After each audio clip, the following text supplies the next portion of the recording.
Na cornetagem dessa semana tem muita informação, tem muita cornetagem, e o assunto que no finalzinho da semana passada já movimentou o cenário, né, do esporte bauruense foi algumas renovações tanto no basquete quanto no vôlei. Vamos começar pelo basquete.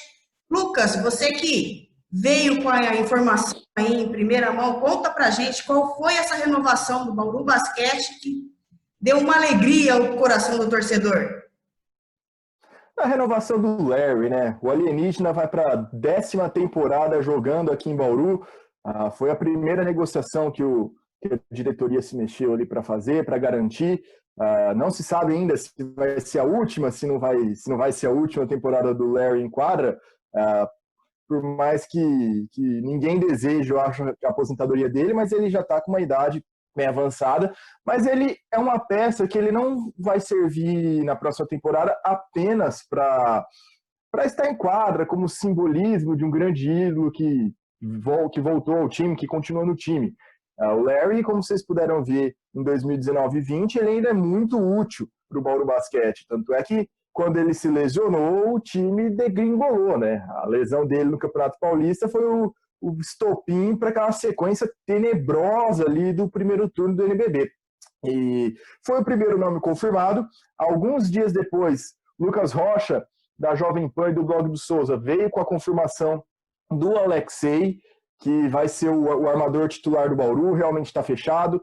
Alexei é um armador de primeira linha, talvez tenha ficado um pouco fora dos holofotes, né, do mercado, não tenha sido um alvo muito procurado pelos outros times pela lesão do ano passado, uma lesão grave, mas ele voltou no final do NBB, antes de encerrar a temporada, voltou muito bem. Então já temos aí 2 nomes do Bauru Basquete para a próxima temporada, Alexei e Larry Taylor. Ao que tudo indica, as renovações devem ficar por conta de Crescenzi e Renato. Por enquanto, apenas, tá? Os estrangeiros não vão ficar. Wiggins, Figueiredo e Draper... Wiggins, Sagiano e Draper não vão ficar aqui em Bauru. E Gabriel Jaú, que teria acertado sua ida para a Unifacisa, parece que talvez não dê certo. A negociação sofreu um impasse lá, porque a Unifacisa está querendo fechar um lateral, né? Principalmente o Bennett é o principal alvo deles, e antes de fechar o Bennett, eles não vão confirmar com nenhum outro atleta. Então, está em compasso de espera aí. Pode ser que feche, mas pode ser que tenhamos Gabriel Jaú livre no mercado novamente. Enquanto isso, a equipe segue acertando com patrocínios menores para tentar fechar ali pelo menos um pouco do buraco que a Sandy deixou. E está sondando vários nomes. Eu podia até citar alguns, mas por enquanto está na base da sondagem, não tem nada muito concreto. Seria até um pouco leviano da minha parte especular desse jeito. Solta aí, cara. Sondagem é sondagem. Você está deixando bem claro, é sondagem. Não tem nada certo. Todo mundo especula. Os caras lá da Fox Sports especulam o dia inteiro. Por que você não pode especular aqui? Os caras da Fox Sports estão errados, né? Vamos falar a verdade. Porque eu não sou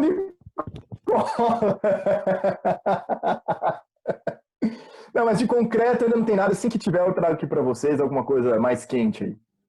Bom, brincadeiras à parte, falando sério agora, gostei dos 2 primeiros anúncios do Bauru Basquete. Aliás, até falar em sondagem, né? Essa semana, final de semana, tive a oportunidade de conversar com o Vanderlei.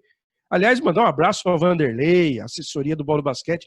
Os caras estão antenados no nosso programa lá, viu?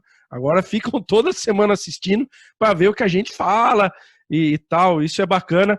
A gente fica feliz aí com essa audiência qualificada. Mas, primeiro, manutenção do Larry Taylor. Acho que existe um simbolismo muito grande nisso. O Larry, talvez na história do Bauru Basquete, e aí eu somo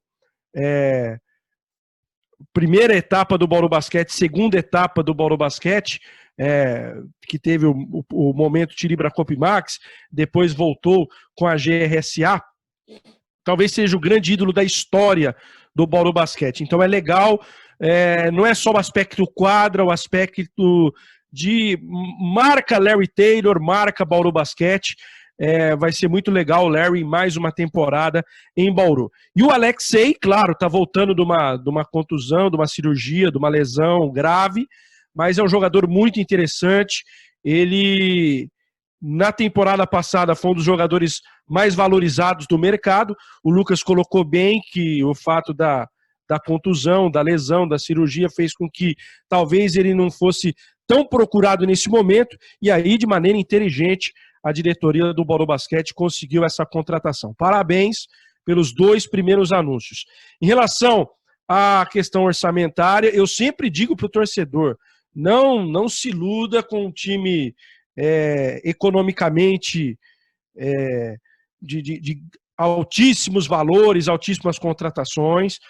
Muita gente está lamentando aí, por exemplo, o Fadiano não vai ficar. Não vai, porque hoje, na atual realidade do Bauru Basquete, é praticamente inviável. Se porventura se conseguir um aporte financeiro, e eu coloco isso aqui com muita tranquilidade, o Bauru Basquete perdeu 50% do orçamento da temporada passada. Se na temporada passada você já tinha dificuldade, você imagina com 50% a menos. É bem verdade, isso aí, eu e o Vanderlei conversamos francamente nesse sentido. A realidade do mercado também esse ano é um pouco diferente. Jogador que ganhava 2x ou 3x vai ganhar x. Treinador que estava super valorizado vai ganhar menos. Por conta da pandemia, por conta da saída dos patrocinadores, estamos em uma outra realidade econômica. Então vai ser mais fácil de negociar no mercado com os jogadores brasileiros. Agora, jogadores estrangeiros, até pelo fato de receberem numa outra moeda, a situação vai ser complicada.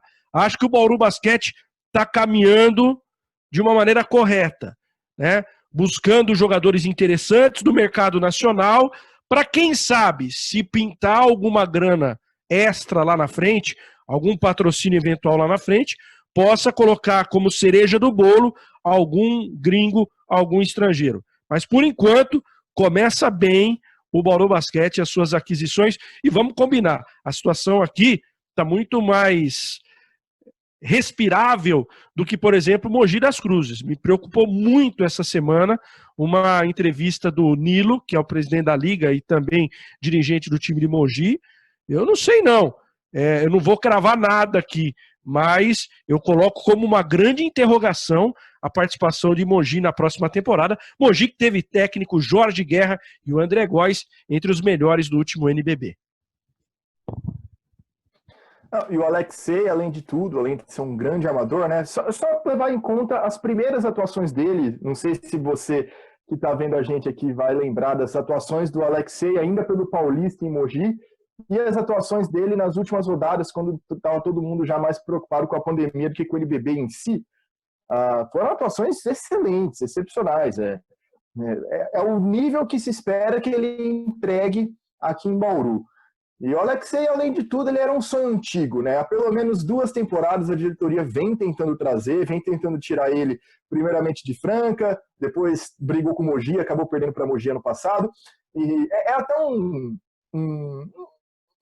espécie de modus operandi, talvez, a diretoria do Bauru Basquete na gestão atual e nas anteriores, negociar com sonhos antigos, né? Foi assim com o Léo Mendel, temporadas e temporadas de namoro até ele vir. Foi assim com o Fúvio. Fúvio, então, nem se fala. Acho que desde o início do projeto eles tentam trazer o Fúvio e conseguiram trazer aí 2 anos atrás. Alexei, a mesma coisa. E algumas dessas sondagens, por enquanto, até por dessas sondagens dessa temporada também seguem essa linha, e até por não ficar nesse chove de oportunidades, até que eu prefiro não revelar por enquanto antes de ter alguma coisa mais concreta. Mas Alexei realmente aqui em Bauru já deveria ter vindo em épocas anteriores, mas agora finalmente vestirá a camisa do Dragão. O Alexei, a gente, né, Guanais, antes da temporada a gente até comentava, né, que essa temporada seria do Alexei, né? Iria ter mais espaço no Mogi, ia ser um dos caras que mais iria evoluir, né, nessa temporada, mas teve a lesão. Isso acabou, né, atrasando esse desenvolvimento dele. Acho que em Bauru, enfim, ele, né, se tiver mais sorte né, em relação às lesões, é coisa que em Bauru está complicada, né, vamos falar a verdade, nesses últimos anos, mas se ele se manter saudável, né, vai com certeza ser um dos grandes destaques aí na armação no basquete brasileiro. Ele que, no mercado, né, desses armadores brasileiros no mercado, era ali o melhor, na minha opinião, junto com o Fischer, né? Só que o Fischer, acho que em Bauru ele tem porta fechada, né? Aliás, aí um beijo para a Ludmilla.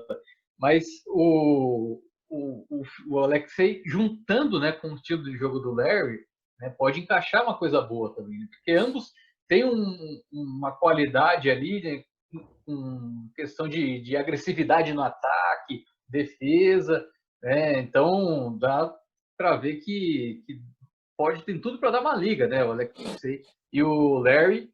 Fica a questão só, né, nessa relação de montagem, que até o momento não tem um treinador, né? Geralmente quando se monta o time, se monta pensando, né, a partir do que o treinador vai trabalhar, né, na equipe.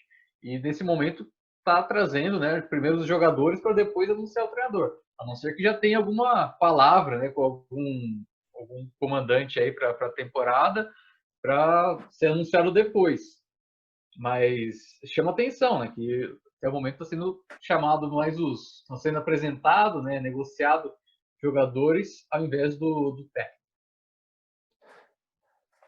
É até complicado falar ainda da liga, né? Porque a gente só tem 2 jogadores no elenco, ou 5, vai, se considerar os 3 da base, que estavam no ano passado, aí, o Emanuel Malaquias e o Jaú. E o Jaú não, e o Pará, perdão, errei a geografia. Mas... Errou certo. O Alexei é um cara... o Alexei e o Larry são caras que nenhum treinador vai recusar, né? E falando em liga, que você falou, fica aqui a menção. Estamos gravando uma segunda-feira à tarde, e hoje, mais aí para o entardecer, vai ter uma reunião na CBB sobre o Campeonato Brasileiro, né? Que seguia aí a segunda divisão do NBB, Campeonato Brasileiro que iria começar em janeiro, depois em fevereiro, depois em março, depois não começou mais. Vai ter uma reunião hoje para decidir o que vai se fazer com ele, né? Se ainda vão achar uma data, se não vai ser disputado nessa temporada. Então, tipo a reunião da Assembleia do NBB que a gente discutiu semanas atrás, vai ter a sua equivalência na CPB hoje à noite. Então, na próxima semana a gente vem falando do que foi decidido, mas aparentemente a Liga Nacional vai poder sim analisar a entrada de alguns clubes que estavam inscritos no campeonato da CBB. Tudo isso vai ter que ser discutido em assembleia, tudo isso também vai depender se algum time do NBB vai desistir, como por exemplo o Mogi, eventualmente o Corinthians. Se esses times saírem, muito provavelmente alguns outros vão entrar. Há interesse principalmente do Cerrado e do Black Star. Tá? E o Black Star é aquele que era do Bial, lá de Joinville. E são os 2 principais times aí que estão tentando entrar, mas existem outros. E se Mogi e Corinthians ficarem, se o NBB continuar com 16 times, talvez a entrada deles fique um pouco mais complicada. Então, vai ser tudo um efeito dominó nas próximas semanas, vai depender tudo da ação da CBB, da desistência ou não desses times, mas aí a gente pode ter novidades aí, possíveis novos integrantes, quem sabe nas próximas semanas. Brasília vai ter 2 times ou o Brasília que jogou o NBB não vai disputar e até por isso cresceu o interesse do Cerrado? Não, é independente, Rafa. Projetos separados não interfere a participação do Brasília, do Universo Brasília, não interfere na entrada ou não do Cerrado. Apenas na questão numérica de participação do NBB, não na questão de times de Brasília. Só lembrando que na temporada que terminou, né, do NBB, que na verdade não terminou, o Brasília teve sérios problemas de salários atrasados, jogadores, inclusive no jogo aqui em Bauru, reclamaram da situação. Nós fizemos uma entrevista com o Fioroto. Eu penso assim, você não está conseguindo manter um time de Brasília decentemente no campeonato, vamos ter 2. Eu sou favorável a que tenha mas que pague em dia, direitinho, não faça palhaçada com o jogador, não prometa e depois não cumpra. Enfim, pelo menos eu penso dessa maneira. E teve, né, Cristiane, a eleição dos melhores do NBB, né? Exatamente. E ao contrário do que, ouvindo, né, o podcast que o Fábio e o Lucas gravaram, eles não estavam cravando o Guerrinha como eleito melhor técnico e acabou sendo eleito o melhor técnico. O que vocês têm a dizer sobre isso? Ô, louco, tomando corneta da Boninha, ô, louco. Mas vai aí, eu tava cravando sim.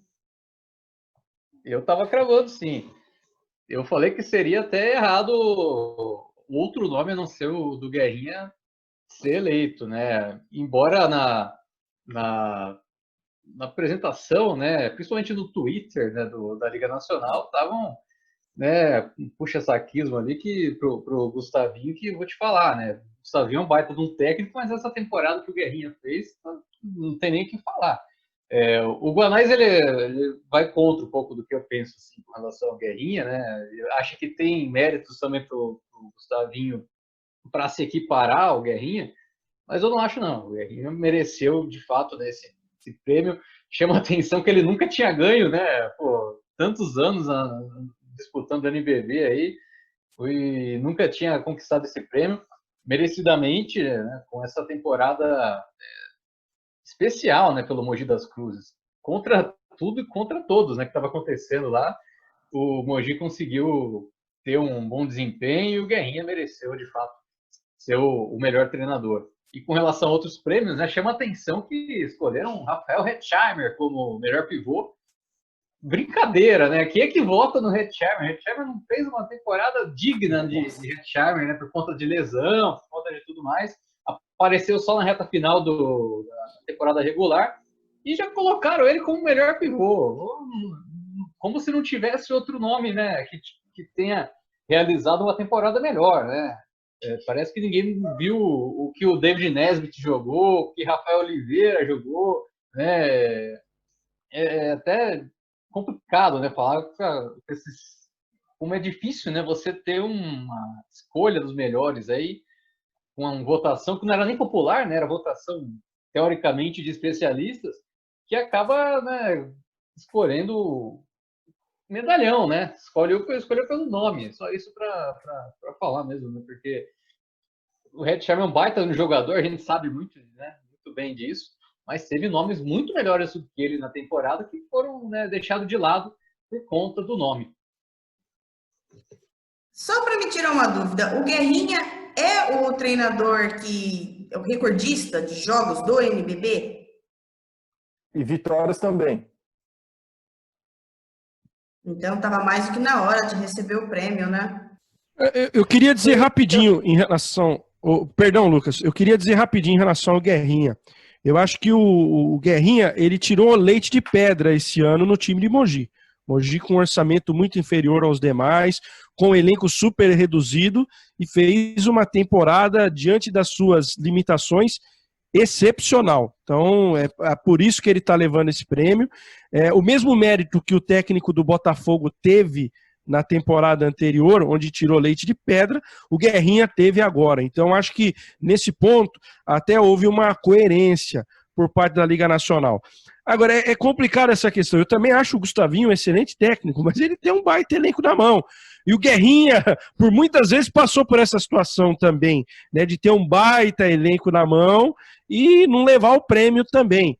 Então, essa questão do treinador, se julga muito o que o treinador consegue extrair do grupo. E, indiscutivelmente, nessa última temporada, quem conseguiu extrair mais de um elenco limitado, até em termos de número de jogadores, indiscutivelmente foi o Guerrinha.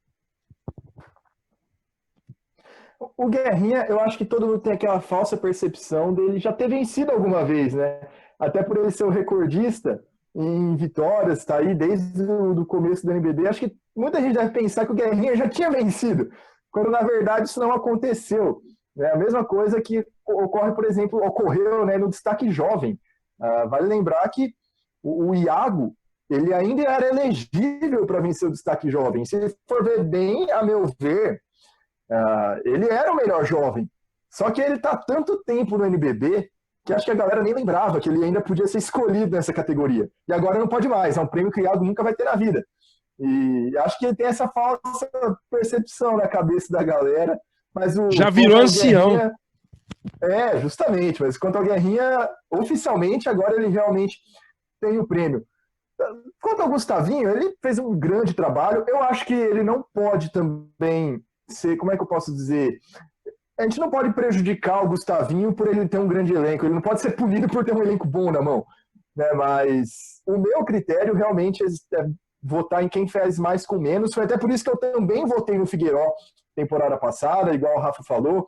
Outro que eu pensei em votar esse ano foi o Pena, que teve uma reta final muito legal em Rio Claro. Mas realmente, prêmio nas mãos do Guerrinha, indiscutível, tinha que levar. Fico um pouco chateado ali por Léo Mendel não ter sido valorizado como eu acho que deveria ser. O Nesbitt também, Rafa Oliveira, esses nomes que o Fábio falou. Mas, se for ver bem também, era algo até que tinha me escapado na minha análise, a partir dos finalistas da Liga Nacional, de que Marquinhos e André Góes não seriam os alas escolhidos, porque eles estavam no MVP. Então, o natural seria eles serem os principais alas, né, os alas do quinteto titular. Realmente, isso acabou me escapando no momento ali. Mas, enfim, tirando as minhas discordâncias pessoais no quinteto, eu acho que foi uma premiação bem razoável, sim, com os nomes corretos. Fiquei satisfeito. Já fiquei muito mais insatisfeito em outros anos, viu? A questão maior era o problema dos indicados, né? Acho que a maioria dos que venceram tá adequado, né? Mas tinha alguns indicados que outros nomes poderiam aparecer ali, né? Sem falar daquelas votações bizarras que a gente colocou, né, no podcast lá, de gente votando no Graham, que é alarmador como pivô, né? Pô, não é especialista, né? Para votar nessas coisas. Brincadeira. Vocês têm aí o quinteto que foi vencedor e o MVP aí de cabeça para passar? Opa! Jorginho, André Góes e Marquinhos, Hetzheimer e Devon Scott foi o quinteto, Léo Demétrio o sexto homem, Guerrinha o técnico e o MVP foi o Jorginho, que foi o dono da noite. Né? Ele venceu maior evolução, ele venceu o melhor armador, ele venceu o MVP, ele venceu também um prêmio, aqueles prêmios estatísticos, foi o melhor reboteiro, se não me engano. Ele foi o que mais venceu na noite. Se tivesse uma premiação presencial, ele sairia com uma sacola de troféu. Então, o dono da noite foi o Jorginho, realmente. Uma pergunta que eu queria jogar para vocês. Diante dessa nova situação do Bauru Basquete, que falavam-se na saída do Demétrios e que também houve uma sondagem, né? Queriam, né? Pensou-se no nome do Manhando por parte da Sandy, que agora não é mais a patrocinadora Master. Diante desse novo cenário e já jogadores sendo anunciados, vocês acreditam que o Demétrios continue em Bauru?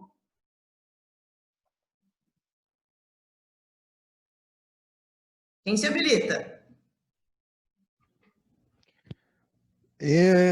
Vai depender de uma série de fatores. Para o Demétrios ficar em Bauru, é evidente que ele não vai receber o que ele recebia anteriormente. Ele sabe disso. Mas até aí eu acho que ninguém vai receber, né?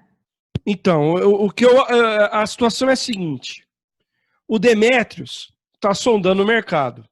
Se pintar alguma coisa financeiramente melhor para ele, ele vai sair. Agora, eu não descarto totalmente a possibilidade, porque de repente, se o Demétrios também não tiver espaço, ele vai ficar onde ele estava.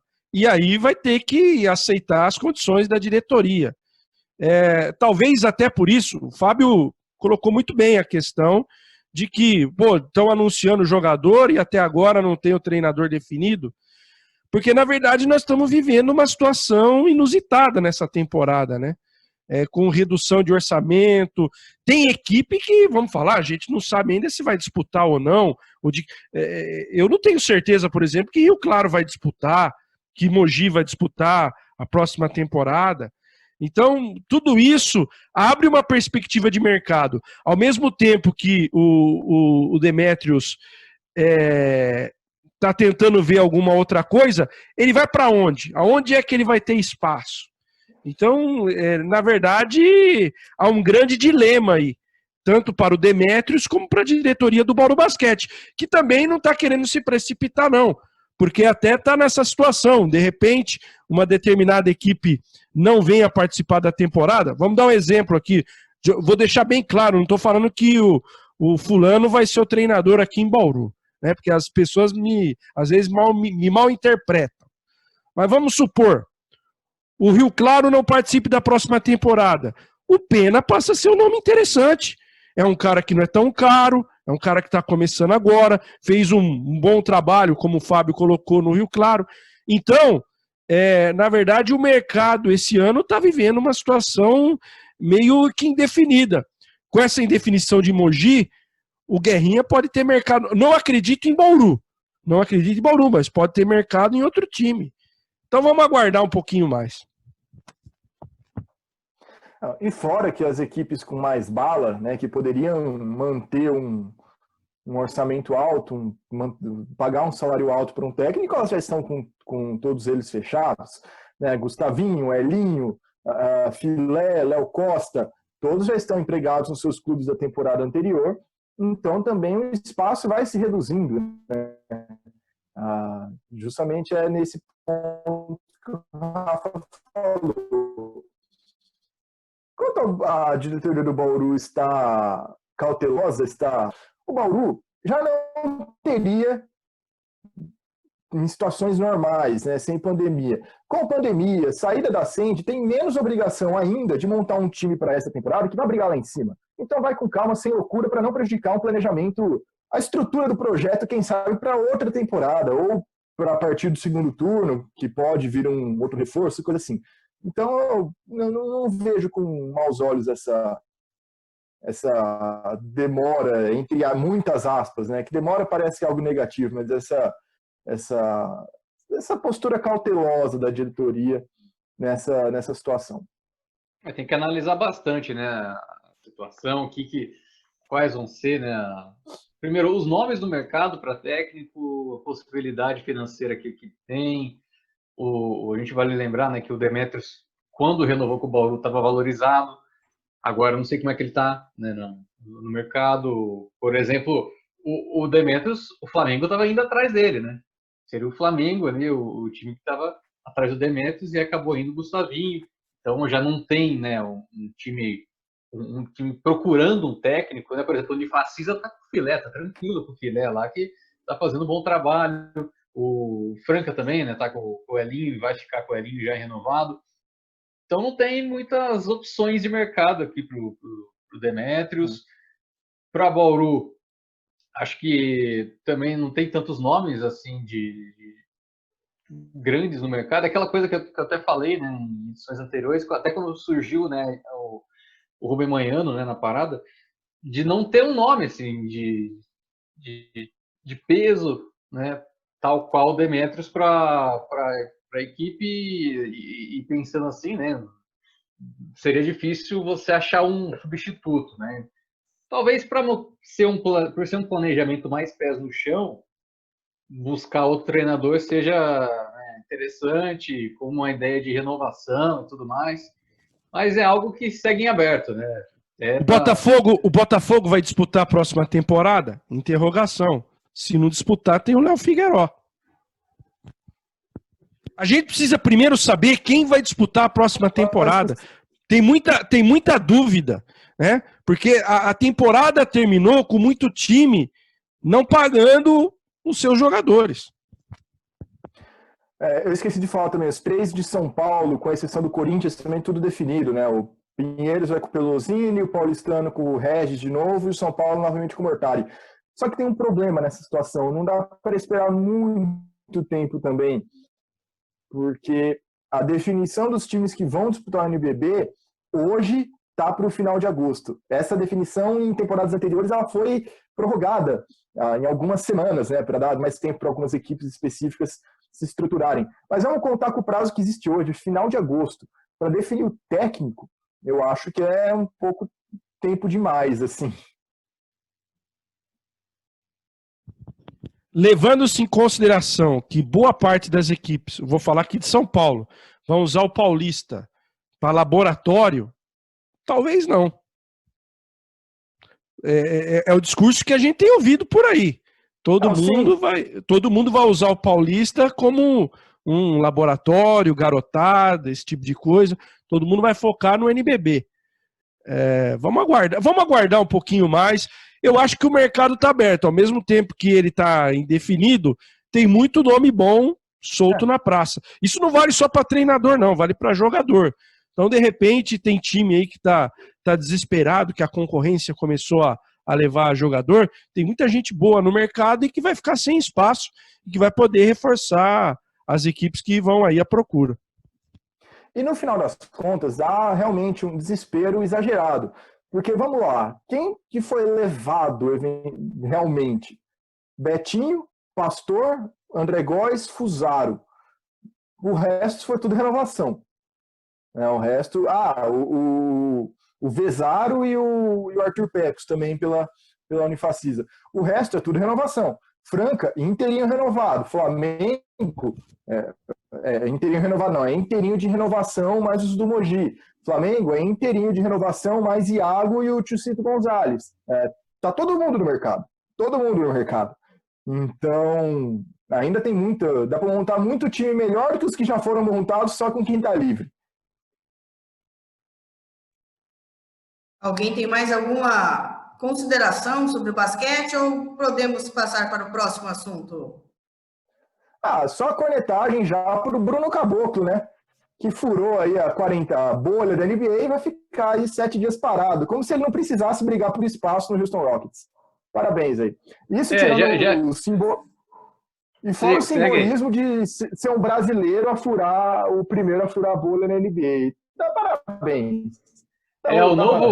O novo estereótipo do brasileiro já está sendo confirmado, né, no Bruno Caboclo. Seria minha cornetagem também, né? Você acabou roubando minha cornetagem, mas também vai para ele aí.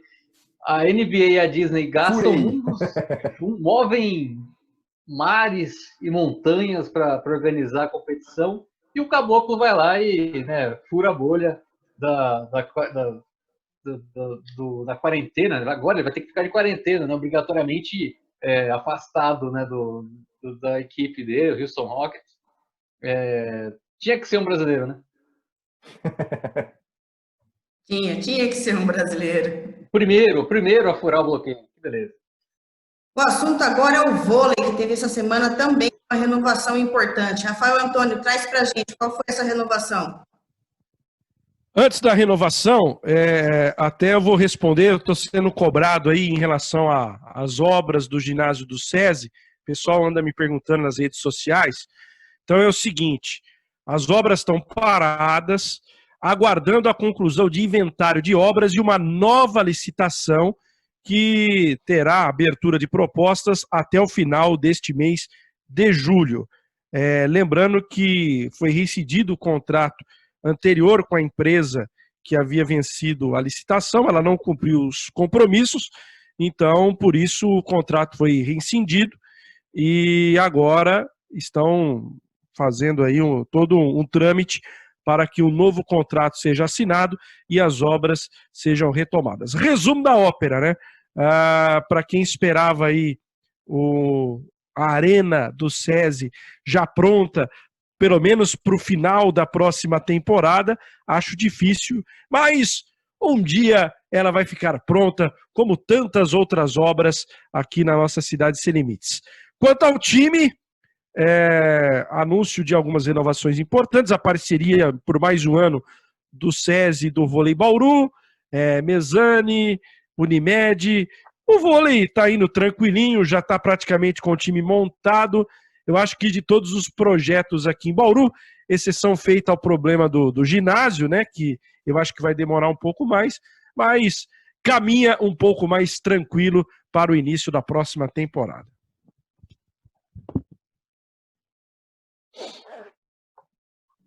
Além da renovação do patrocínio, tem alguma movimentação no mercado?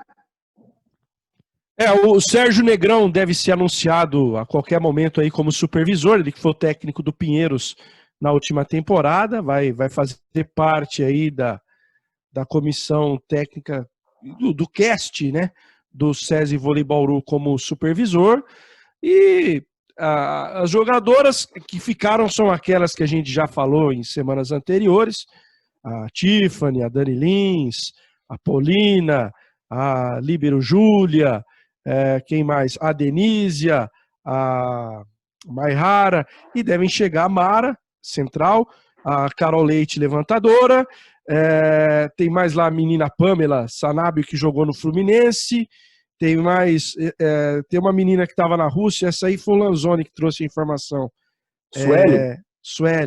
Sueli deve acertar também. E a Brenda Castilho, né? O time está pronto. A gente pode questionar aqui se é inferior ou superior da temporada passada. Acho que é um time qualificado, talvez com menos opções. Vão usar mais garotas, né? Muitas saíram. Então vai ter aí um enxerto da base. Mas eu acho que está de bom tamanho, cara, para a atual conjuntura. Embora a gente entenda, ao meu ver, que a concorrência, e quando eu digo o nosso principal rival, vamos colocar assim, aqui no estado de São Paulo, Osasco, acho que vem forte, anunciou a Tandara, com direito a live, participação do prefeito de Osasco, que politicagem, né? Mas o prefeito estava lá na live, falando que a Tandara vai ser reforço e outras virão. A Camila Bright renovou, acho que é a 17ª temporada, se não me engano, da Camila Bright lá em Osasco. Mas, assim, eu acho o SESI Vôlei Bauru competitivo, mas a concorrência deverá vir mais forte nessa temporada. Quando de concorrência, o Osasco. Em relação ao Campeonato Paulista, a federação já divulgou alguma coisa ou continua naquele compasso de sempre? Se no ano passado os caras divulgaram, faltando uma semana para começar, quanto mais esse ano com pandemia. Os times vão começar a treinar e quando der na telha da federação, divulga o início. Pode ficar tranquila. Deve começar em setembro. Já não estava nem aí com o Campeonato Paulista em temporada normal, imagina agora com pandemia. Cris, se a gente acha o Campeonato Paulista de futebol e de basquete desorganizado, ou do vôlei, pelo amor de Deus, né? E a Superliga, que é um pouco mais organizada, já está se movimentando?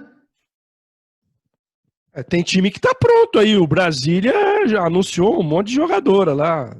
Renovou com várias. Inclusive a Ariane, que um dia ganhou troféu ligado aqui em Bauru de revelação. Foi a primeira renovação. Os times, o Osasco anunciou alguns nomes importantes essa semana, né? Como eu disse, a Tandara. O Praia já tem o time esboçado. Aliás, todos esses detalhes estão lá no Mercadão do Locomotiva Esportiva, né? Então o pessoal quer saber as últimas do vôlei, do basquete, lá no Mercadão tá tudo bonitinho, tá tudo esmiuçado, é só acessar www.locomotivaesportiva.com.br que você vai ficar bem informado do mercado do vôlei e o mercado do basquete. Agora, quanto à próxima temporada, o Rio de Janeiro eu acho que enfraqueceu, mas você tem aí no meu entendimento, uma perspectiva de melhora em Osasco. Bauru vem competitivo, Praia sempre vem competitivo, Minas sempre vem competitivo. São as mesmas caras. Eu confesso que as mesmas equipes, melhor dizendo. A minha grande dúvida é se a gente vai ter 12 times na Superliga Feminina. Eu estou com muita dúvida em relação a isso. O Valinhos, essa semana, já anunciou, acho que foi no Melhor do Vôlei, que vai jogar Superliga B, não vai jogar Superliga A, embora ele até pudesse jogar Superliga A, porque não vai ter rebaixamento, né? Com a possível fusão aí entre Flamengo e Sesc Rio de Janeiro, aquela coisa toda. O Itajaí não vai jogar a Superliga A, já abriu mão, só vai vir o Brasília. Então eu não sei se nós vamos ter 12 times na Superliga Feminina na próxima temporada. Quem quer jogar Superliga, né? Já tá todo mundo, já tá assim. Os times já não estão tendo condição de disputar a Superliga, né? Uma competição mais longa que a Superliga B, por exemplo. E uma curiosidade, né? A Tandara vai ser a quarta passagem dela por Osasco, né? Virou até uma piada, né? Porque ela sempre volta para Osasco, dependente de onde ela estiver. Em relação ao início da Superliga, tem alguma movimentação? Já tem alguma coisa pré-definida ou ainda está no campo da suposição?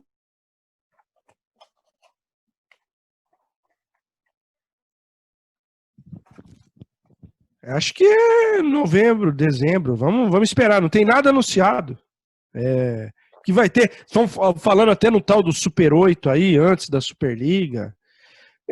O vôlei, os times já estão mais ou menos montados. Agora, no que tange a cartolagem, calendário, esse tipo de coisa. Calma, esse ano vai ser legal. Vamos ter jogo de futebol entre o Natal e o Ano Novo. Vocês reclamavam, né? Fazer basquete na antivéspera de Natal, fazer jogo entre o Natal e o Ano Novo. Agora vai ter futebol. Vai ter semifinal de Copa do Brasil entre o Natal e o Ano Novo. Para quem ficava reclamando que fazia jogo de basquete, agora vai ter futebol. Eu nunca reclamei, não, pô. Eu fui fazer jogo em São Paulo e Mogi entre o Natal e o Ano Novo, doente entre o Natal e o Ano Novo no ano passado, tava vomitando tudo, minhas tripas, eu consegui lá fazer. Acho que foi aí que surgiu o coronavírus. Mas o seu caso foi bebedeira de fim de ano. Não vem com essa. Isso é ressaca. Você teve ressaca. Pior que não foi, não. Mas até falando do calendário, do vôlei é até mais fácil, né? São no máximo 12 equipes, né? Possivelmente, como o Rafa disse, até menos. Mas vamos imaginar um cenário aí com 12.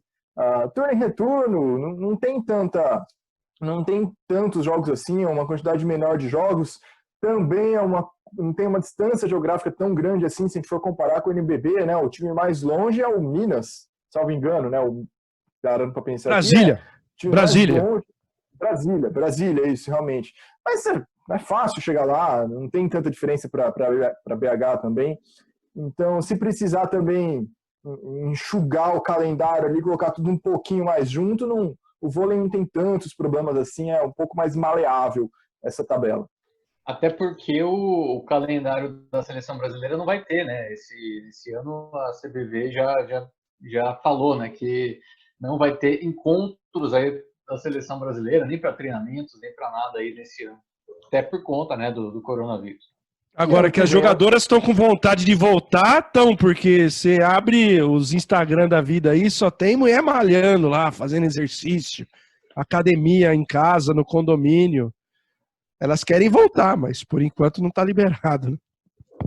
É que vôlei não é um esporte de contato, né? Não, tô brincando, não é por isso que tem que voltar com uma piada sem graça.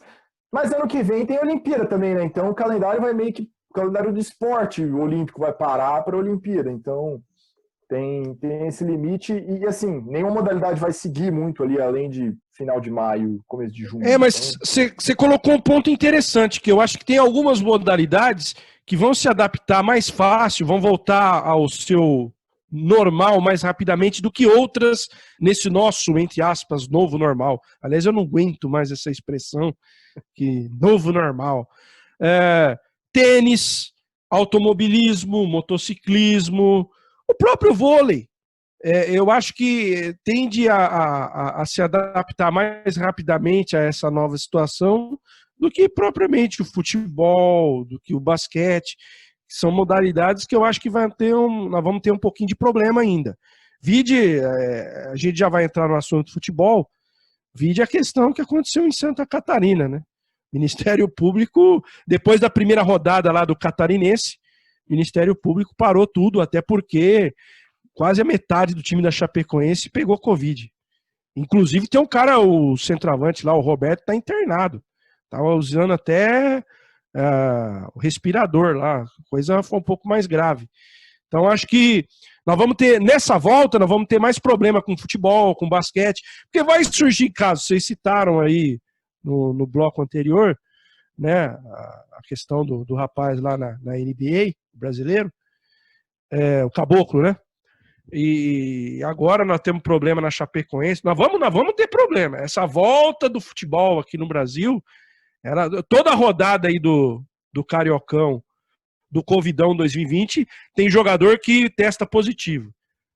Agora nessa final, na final da Taça Rio, era um jogador do Flamengo que não revelaram. Agora teve jogador do Fluminense também no jogo do domingo. Quarta-feira, com certeza, vão pegar mais um positivo aí. Então, a gente vai ser uma tendência aí, essa volta. Vai voltar Campeonato Paulista, né, dia 22, vai voltar os outros estaduais. Santa Catarina voltou, mas já parou, só vai voltar depois do dia 25. Então, a gente vai ter essas idas e vindas, principalmente no futebol. E por falar em futebol, vamos ao futebol. Primeiro aqui o local. Rafael Antônio, essa semana teve uma novidade em relação ao Talentos 10. Qual foi essa novidade, Rafael? O Talentos 10 vai poder utilizar o estádio Luiz Edmundo Coube. Claro, vai ter que fazer algumas adaptações, né?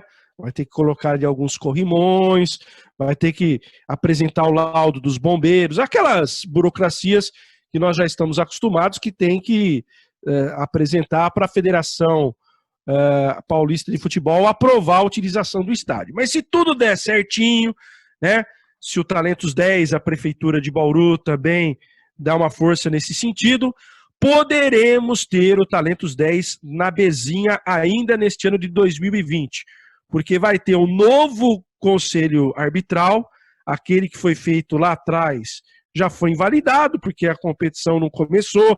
Alguns clubes que iriam participar já falaram que não vão desistir por conta da pandemia, e outros que estavam com essa situação pendente, como era do Talentos 10 sem estádio, vai pleitear uma vaga na Bezinha, que deve começar em setembro.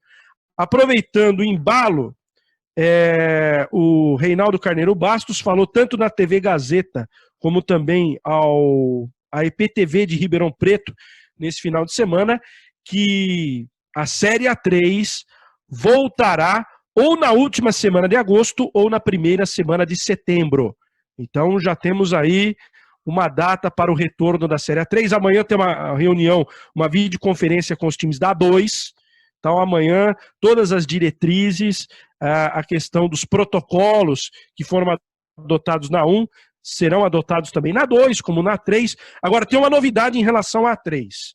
Além da volta no final de agosto, começo de setembro, a ideia da federação é, paralelamente à Série A3, realizar a nossa gloriosa Copa Paulista.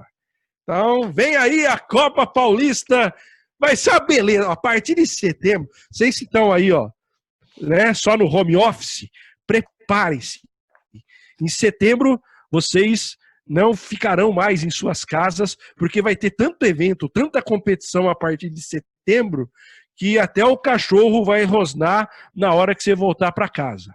Vai ter basquete, vôlei, futebol, trocentas competições. E no futebol, teremos paralelamente A3 e Copa Paulista. Segundo o presidente da federação, em entrevista à TV Gazeta e à EPTV de Ribeirão Preto, ele quer aproveitar para que os times joguem as duas competições simultaneamente, para não ter que montar e desmontar elenco. Então ele vai fazer isso com a Copa Paulista, que vai ser paralela à Série A3.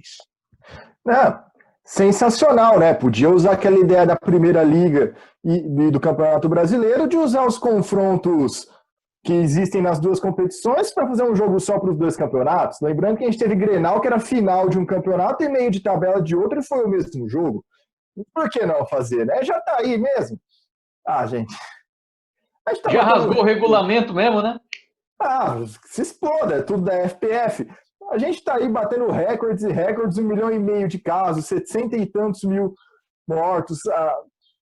Assim, 1.800.000 de casos. 1.800.000. Acho que a questão é a seguinte, a gente não vai conter isso mesmo, vamos voltar a jogar, né? Por que não? Em São Paulo já estão abrindo parque, já pode tomar um chopinho no shopping, né? No barzinho até 5 horas da tarde. Vamos voltar a ter futebol, vamos embora.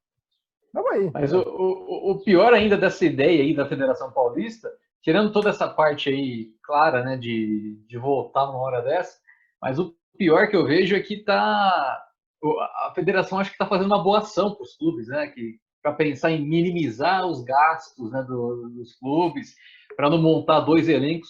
Já montou, filho, já montou.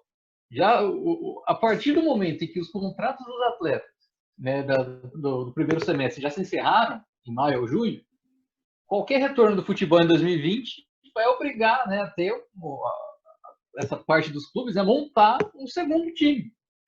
Boa parte dos times vão ter que ser remontados. Então não é uma boa ação, é justamente o contrário, né?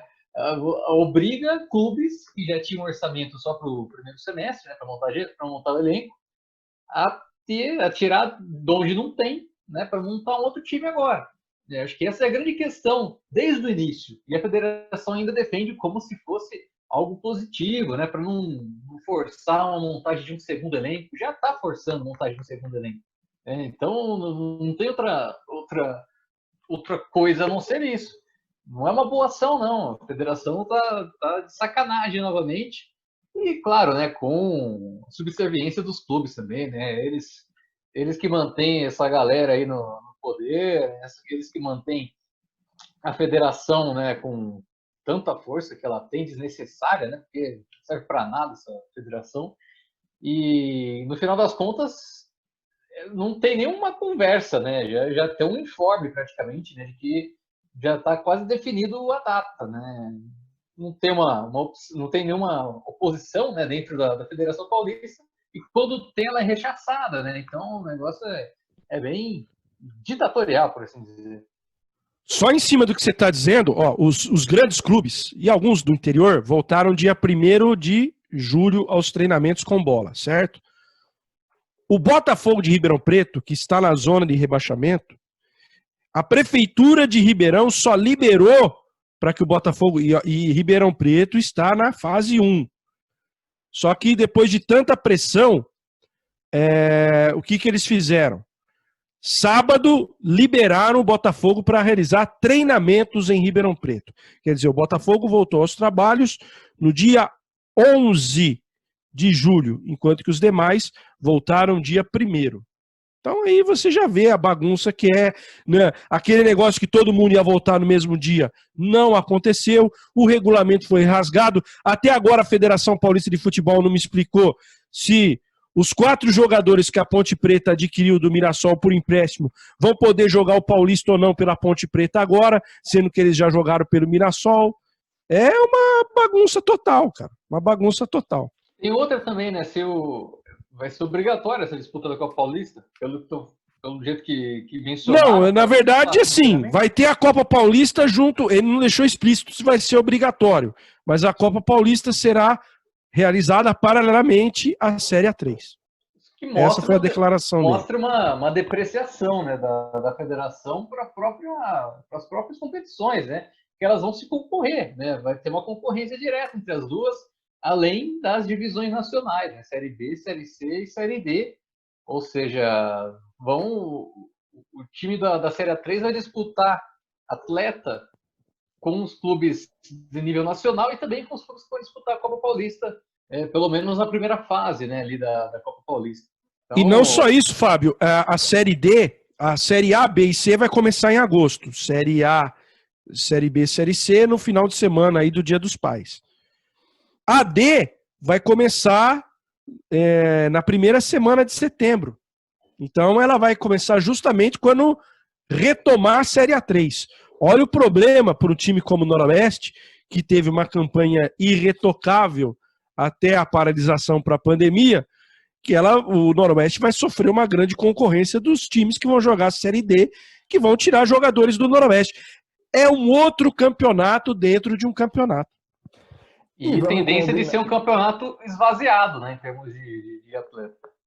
E vamos combinar que os times aí da Série A3 do Campeonato Paulista não são exatamente aqueles que têm orçamento para ter um time B, para ter um time... Não existe o Noroeste B. Vai pôr quem em campo, né? E outra coisa, outros 2 pontos, né? Aquela velha questão dos testes que a gente falou, quem que vai pagar isso? Também não foi definido, se vai ser os clubes, se vai ser a federação, vai ser obrigatório, vai ser recomendado, que seria um absurdo maior ainda. Isso, nada disso não foi definido. Outra coisa, agora, nessa semana, vai fazer um mês que a MP do Bolsonaro do futebol ela vai completar um mês. E por mais que se fale sempre dos direitos de transmissão, tem a questão do contrato dos jogadores. Né? Ela alterou o contrato mínimo de 3 meses para um mês. Então agora os times podem fechar com os jogadores por apenas um mês para fechar ali o campeonato. No caso da A3, seria 6 rodadas, salvo engano, que o Rafa até trouxe em semanas anteriores. Um mês, um contrato de um mês dá certo, beleza? Um mês e meio. São 4 rodadas. 4 rodadas. Quem não passar de fase, são 4 rodadas A3. Para quem passar, aí tem as quartas, semifinal e final. Então são 7 datas para quem chegar na final. Então aí dá o quê? 45 dias, um contrato de 45 dias. A MP vai fazer um mês, ela dura 60 dias. Tudo bem que ela pode ser prorrogada, mas ela dura 60 dias. Se a MP parar no meio, antes da temporada começar, vai ser um caos também de novo. São várias questões, aí não é simplesmente só voltar. Tem várias questões aí a ser analisadas ainda, e coisas que tão fundamentais quanto o retorno por si só ou não, e são coisas que ainda não foram definidas. E quanto disso vai cair, né, no bolso desses clubes, né? Acho que essa é a grande questão. Já estão com problemas, né, para se manter, imagina agora, né, fazendo essas loucuras aí só para voltar, né, a jogar. E sem bilheteria, vale lembrar de novo. Sem bilheteria. Não tem, né? Série A3, você vai ter ali a transmissão de graça lá da Federação Paulista, não tem retorno algum, né? É onerosa para o clube. Imagina sem bilheteria. Se tem uma coisa que serviu essas últimas semanas, foi porque agora a gente tem realmente certeza que a Federação Paulista não vai cobrar para a gente assistir o Maicujo. Né? Porque quem tentou fazer isso não deu muito certo. Vai continuar de graça. Agora, ó, não duvidem que a partir de setembro, agosto, se permite a entrada de torcedor no estádio. Só não permitiram ainda porque fica uma situação no nosso país, com ainda esse grande número de casos, porque aqui as coisas acontecem por etapas, né? Tem estado que já está achatando a curva, tem outros que agora está chegando no pico. Bom, nosso estado de São Paulo é um exemplo disso. Mas, por uma série de pressões, não duvidem que em setembro, outubro, já tenhamos público nos estádios. Tentaram forçar a barra no Rio de Janeiro, não conseguiram. Mas não duvidem, a pressão vai ser gigantesca. E até em cima disso, me chamou muita atenção a entrevista que eu fiz, falando de futebol amador de Bauru agora. Mas no contexto do assunto. Sexta-feira eu entrevistei o Bilão. E ele deixou claro, o Bilão, dirigente do comercial. Falou, nós somos favoráveis à volta, desde que se dê segurança suficiente para a entrada do público no estádio. Palavras dele. Se for para ter campeonato amador sem público, é melhor não ter. Que se tenha com público, evidentemente, dando total segurança aos jogadores e aos torcedores que forem aos estádios distritais. Aí eu pergunto para vocês o seguinte, são 2 pontos nessa questão. Primeiro deles, nós estamos no ano político e vão forçar a barra para ter público no futebol, para voltar o futebol amador em Bauru e para ter público nos estádios. Aí eu faço a seguinte pergunta, quem é que vai controlar isso? Se a gente já, sem pandemia, não conseguia controlar os casos de violência nos nossos estádios distritais, quanto mais o número de torcedores que vão entrar e sair dos estádios. Se a gente não está conseguindo fazer isso em supermercado na pandemia, aqui em Bauru, tem supermercado que fica superlotado, não vai ser em campo do amador que os caras vão fazer isso. Então, se preparem que em setembro as coisas vão voltar e não vai ter controle de nada. E é triste, né? Porque essas pressões que vêm é porque realmente as pessoas querem, primeiro, os clubes querem a renda, mas porque sabem que vão ter público no estádio se liberar, né? Ainda que minimamente. As pessoas, elas realmente vão se liberar, elas simplesmente vão. Mostra uma total falência educacional, pensamento coletivo. E próprio cuidado mesmo com a própria saúde de quem vai ao estádio. Assim, é uma coisa que eu fico profundamente chateado, profundamente triste, e que vai acontecer. Fora que, além de controlar o número de pessoas que vão ao estádio, pior ainda é controlar a distância entre elas, né? Ainda mais aqui, que a maior parte dos estádios é em concreto, não tem lugares marcados, vai ser impossível.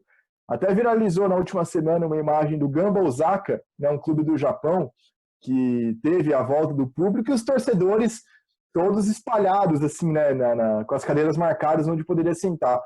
Não vai acontecer no Brasil. Se der 30% de público no estádio, 30% de público vai se aglomerar e fazer uma festa ali.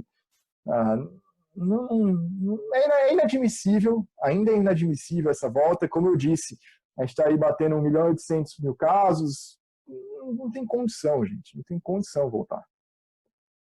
Mas vai voltar, né? É bom que se diga. Vai voltar. Tem muito interesse, muito interesse. Interesse de televisão, é interesse político, é interesse eleitoral, uma série de fatores que agora, como diz o outro, foi sorta boiada, filho. Agora não tem como segurar mais não. Vamos ter que nos adaptar, nos acostumar e nos cuidar. Tô falando nós aqui que profissionalmente trabalhamos nisso. Vamos ter que se cuidar e vamos ter que conviver com isso.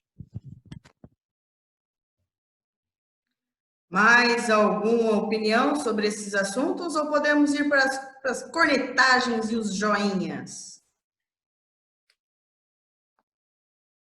Nossa, que silêncio. Então, por mim, podemos ir. Vamos lá. Cornetagens. A minha cornetagem, já falei, vai para o Bruno Caboclo, e eu tenho uma cornetagem ou joinha em potencial. Né? No Rio de Janeiro, na final do Carioca, o primeiro jogo foi disputado ontem com vitória do Flamengo, mas o mando foi do Fluminense. Foi do Fluminense o mando ontem? Foi, né? Foi do Fluminense. Isso. E a transmissão foi pela Flu TV. Na quarta-feira vamos ter o segundo jogo com o mando do Flamengo, e a transmissão vai ser da Flá TV e também do SBT. Né, os patrocinadores do Flamengo aí fizeram uma pressão para que o jogo fosse exibido em TV aberta, para ter mais exposição, mais exposição das suas marcas mesmo, e o Flamengo fechou com o SBT. Então eu fico aqui na expectativa da senhora Globo colocar um patrocínio na camisa do Fluminense para fazer aí a retribuição ao que o SBT fez no Campeonato Brasileiro de 2000, né, a Copa João Avelange, quando o SBT patrocinou a camisa do Vasco, a pedido do Eurico Miranda, e a Globo teve que exibir o Vasco campeão com aquela logo gigantesca do SBT. A diferença é que o Fluminense provavelmente não vai ser campeão carioca, mas seria muito legal, seria um joinha muito grande se a Globo patrocinasse o Fluminense nesse jogo. Eu ia dar muita risada. Porque agora pode, né? Só lembrando, voltando à MP, agora os grupos de mídia podem novamente patrocinar as agremiações esportivas. Antigamente não podia. Né? Em 2000 podia, mas depois foi proibido, e agora, durante o tempo de eficácia da SMP, pode novamente. A Globo tem essa chance na mão aí, que seria muito engraçado. Eu reforço aí, né, o pedido do Guanais para ter essa presença da Rede Globo. Seria um mundo da voltas com uma diferença aí de 20 anos, né? Mas o mundo da volta. Final do Covidão, hein? Com SBT, Theo José narrando. Estão querendo colocar o Zico de comentarista, o Rivelino de comentarista. E detalhe, o SBT não vai pagar um centavo ao Flamengo. O acordo é Rashid. Cada cota vendida para transmissão, 50% para o SBT, 50% para o Clube de Regatas do Flamengo. Só para fechar, né, esse assunto, fica claro que o YouTube, as ferramentas digitais são ferramentas legais, hoje significativas, e que a gente não pode mais desprezá-las, nem dispensá-las, né, nós que o diga, mas ainda o alcance da TV aberta é infinitamente superior. E até por isso, por essa pressão, o Flamengo teve que, né, se curvar à pressão dos seus patrocinadores e teve que colocar no SBT, o que, convenhamos, foi uma boa para os dois lados. O Flamengo vai ter visibilidade e o SBT, que há um bom tempo nessa pandemia vem despencando na sua audiência, porque só tem reprise. Ontem mesmo o Silvio Santos estava reprisando coisa de 1990. Então, é uma boa também para o SBT nesse momento. Eles estão reprisando a banheira do Gugu? Eu vi à noite lá aquelas pegadinhas do Ivo Holanda, é coisa de 1900 e bolinha. Eu me lembro de assistir Copa Ouro no SBT, hein? Brasil participando da competição da CONCACAF, cara. Vocês lembram dessa? Não, o SBT, nos anos 90, o SBT fez a Copa do Brasil em 95 com exclusividade. Foi uma audiência da história do SBT. Foi o jogo Grêmio e Corinthians lá em Porto Alegre. A vitória do Corinthians por 1-0. Foi a maior audiência da história do SBT. Narração do Luiz Alfredo, comentários, acho que era do Orlando Duarte, do Juarez Soares, reportagens de Luiz Ceará e Antônio Petri, lá no Olímpico em Porto Alegre, Copa do Brasil de 95. Aí o SBT fez Copa dos Campeões Mundiais, fez mais um ano a Copa do Brasil com exclusividade, fez a Copa Mercosul em algumas oportunidades, mas aí foi desencanando. Como o Silvio Santos sempre desencana. Não fez? Fez a Copa de 86, 90, 94, 98. Fez várias Copas. Até 98 o SBT transmitiu Copa do Mundo. Mas aquela coisa, né? Enquanto o tio Silvio estiver vivo, ele vai fazer do SBT aquela TV para ele dar risada das pessoas, né? Então, talvez depois que o Silvio Santos for dessa para melhor, o SBT invista em jornalismo, em esporte, né, numa programação que atenda o seu telespectador e não o dono da emissora. Dependendo da família dele, acho que não vai mudar muito, não. E o SBT fez um campeonato, tentou fazer um campeonato paulista na década passada, né, num imbróglio de negociação com a Globo, o SBT se enfiou ali, mas não deu muito certo também, né? 2003. Foi uma briga parecida com essa que nós tivemos agora no final do Covidão. Eu não lembrava o ano, obrigado. Agora, uma coisa é o SBT fazer transmissão de final, né? Quero ver agora uma emissora se candidatar a fazer jogos como Flamengo e Madureira, Flamengo e Friburguense, jogo de terceira rodada do Campeonato Brasileiro. Isso aí ninguém pega, né? Essas carnes de pescoço é complicado. Sem contar que o SBT não tem nada a perder, né, gente? Ele não vai pagar nada por isso. Ele ainda vai ganhar. Ele vai ter 50% da venda publicitária. Sim. E pelo que foi levantado, o SBT está pensando, né? Está levantando aí cerca de 8 milhões de reais nessas verbas, nessas cotas aí, né?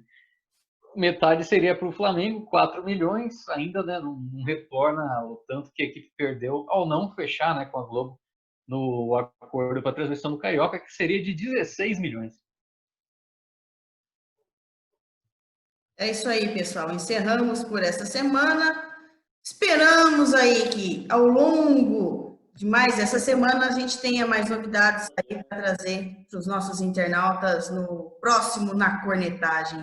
E eu vou encerrar pedindo para os nossos internautas, né, para quem está nos assistindo, que entre nas nossas redes sociais, do Jornada Esportiva, do Locomotiva Esportiva, no Facebook, no Twitter, no Instagram. Inscreva-se nos nossos canais, no YouTube. Mande a sua mensagem, participe com a gente, mande sugestões, dê também a sua cornetagem, para que a gente possa aí melhorar, fazer um programa cada vez melhor para vocês. Interaja com a gente aí. Até a próxima semana.